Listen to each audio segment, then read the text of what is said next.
उद्धव ठाकरे की शिवसेना अब सीधे सीधे कांग्रेस और राहुल गांधी पर निशाना साध रही है और कह रही है कि कांग्रेस अब सिर्फ चुनावों में दिखती है लेकिन जीत नहीं दिला पाती। राहुल गांधी की पार्टी को उनके ही साथी ने टूरिस्ट पार्टी कह दिया है। जी हां, महाराष्ट्र के नगर परिषद और नगर पंचायत चुनावों के नतीजों में कांग्रेस और उद्धव की शिवसेना गुट की महाविकास आघाड़ी बुरी तरीके से हार गई। 288 निकायों में से महायुति गठबंधन, जो बीजेपी की महायुति गठबंधन है, उसने 200 से ज्यादा सीटों पर कब्जा कर लिया। और ये कोई छोटी बात नहीं है। बीजेपी ने अकेले 117 से ज्यादा सीटें जीती, जबकि शिंदे गुट की शिवसेना को 53 सीटें मिली और एनसीपी की संख्या रही 37। वहीं महाविकास आघाड़ी की हालत बेहद खराब है। कांग्रेस ने सबसे ज्यादा 35 निकाय जीते, लेकिन उद्धव गुट की शिवसेना सिर्फ 8 सीटें जीत पाई और एनसीपी भी केवल 8। ये आंकड़े बताते हैं कि महायुति ने स्थानीय राजनीति में अपनी पकड़ मजबूत कर ली है और एमवीए के लिए ये बड़ा झटका है। महाराष्ट्र के हालिया नगर परिषद और नगर पंचायत चुनावों के नतीजों ने महाविकास आघाड़ी की कमजोरियों को पूरी तरह उजागर कर लिया। चलिए हम आपको विस्तार से समझाते हैं कि ये नतीजे सिर्फ हार जीत नहीं दिखा रहे, बल्कि ये बता रहे हैं कि गठबंधन के अंदर कौन नाराज है, किसकी कमजोर पकड़ है और भविष्य में क्या हो सकता है। नतीजे आने के बाद उद्धव ठाकरे गुट का आरोप है कि कांग्रेस ने इस चुनाव में बस दिखावा किया है। आनंद दुबे ने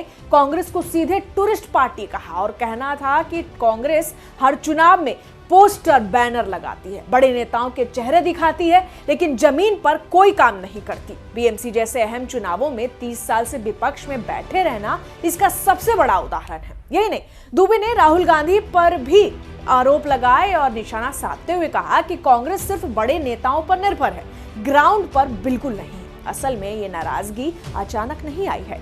चुनाव प्रचार के दौरान ही उद्धव गुट और कांग्रेस में सीट बंटवारे को लेकर झगड़ा देखने को मिला। कई जगह उम्मीदवार आमने सामने आ गए, वोट बंट गए और इसका सीधा फायदा महायुति यानी बीजेपी की गठबंधन को हुआ। बीजेपी की रणनीति साफ थी कि स्थानीय मुद्दों पर ध्यान दें, एमवीए की दरारें दिखाएं और वोट शेयर को ज्यादा से ज्यादा करें। नतीजा आया कि महायुति ने लगभग हर महत्वपूर्ण निकाय पर कब्जा कर लिया और अपने दबदबे को दिखा दिया। उद्धव ठाकरे के लिए ये सिर्फ हार नहीं थी, बल्कि चेतावनी भी है कि अब बॉम्बे म्युनिसिपल कॉर्पोरेशन यानी बीएमसी में भी उन्हें मुश्किल हो सकती है।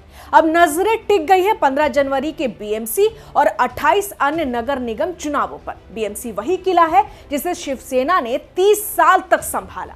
अगर बीजेपी की महायुति वहां भी अपने अभियान में सफल रही तो 2029 के विधानसभा चुनावों में एमवीए की स्थिति और मुश्किल हो जाएगी। यही नहीं, गठबंधन के अंदर बढ़ती खटपट और कांग्रेस की कमजोर संगठनात्मक पकड़ एमवीए को कमजोर कर सकती है। स्थानीय निकाय चुनाव हमेशा बड़े चुनावों का सेमीफाइनल माना जाता है और इसी सेमीफाइनल में महायुति ने साफ बाजी मार ली और उद्धव और राहुल के लिए अब वक्त है गहन आत्ममंथन करने का, ताकि वो बीएमसी और भविष्य के विधानसभा चुनाव में अपनी साख बचा सके। अगर नहीं तो महायुति का दबदबा लगातार बढ़ेगा और एमवीए सिर्फ विरोधी दल बनकर रह जाएगी। तो सवाल यही है कि क्या उद्धव और राहुल समय रहते अपने रणनीति सुधारेंगे? क्या महाविकास आघाड़ी फिर से एकजुट होकर मैदान में दिख पाएगी या महायुति का दबदबा और बढ़ेगा? महाराष्ट्र की राजनीति अब उसी का इंतजार कर रही है जो समय रहते अपने घर को संभाले। बहरहाल आपको बता दें कि राहुल गांधी ने इंडिया गठबंधन बनाया था जिसमें विपक्ष के सभी राजनीतिक पार्टियां थी, लेकिन जैसे जैसे राज्यों में चुनाव हो रहे हैं राहुल गांधी अकेले पड़ते दिखाई दे रहे हैं। लेकिन इस पूरे मामले को आप कैसे देखते हैं, आपकी क्या राय है, कमेंट में जरूर लिखें। मैं आपके साथ रंजना उपाध्याय, आप देख रहे हैं HC न्यूज़। धन्यवाद।